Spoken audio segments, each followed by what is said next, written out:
Lion Finance Group-ի մաս հանդիսացող Ամերիաբանկը առաջին հայկական ընկերությունն է, որն ընդգրկվում է Լոնդոնի ֆոնդային բորսայում ցուցակված 100 խոշորագույն ընկերությունների շարքում։ FTSE 100 խոշորագույն ընկերությունների շարքում հայտնվելը դա մեծ պատիվ է, մեծ պատասխանատվություն է մեզ համար, որովհետև ավելացնում է մեր հաշվետվողականությունը եւ թափանցիկությունը եւ պետք է բավարարենք ոչ միայն մեր երկրի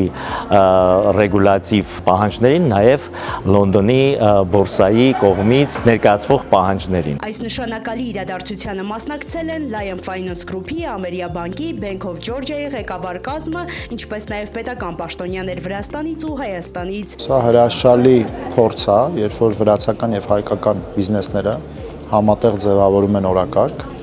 եւ օրակարգը էապես ավելի ամբիցիոզ է, քան իրենք առանձին կարող էին իրականացնել, այսինքն ներգրավելով FTSE 100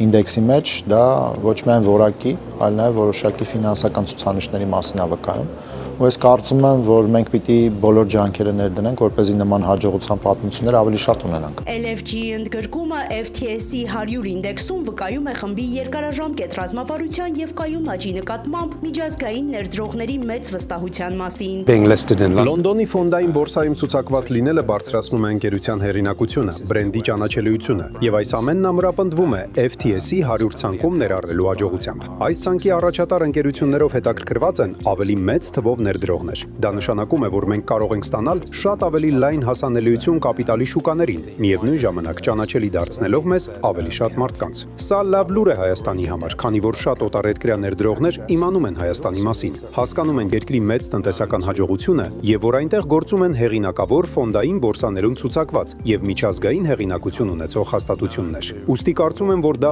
մեծ առավելություն է Հայաստանի համար։ Վերջում հնչեցվում է ավանդական ու խորհրդանշական զանգը, շուկան փակվեց, իսկ Ամերիաբանկի զարգացման հերթական փուլը նոր է սկսվում։ Երկարաժամկետ ռազմավարական տեսլականով ու հաճախորդների համար արժեք ստեղծելու կարևոր հանձնառությամբ։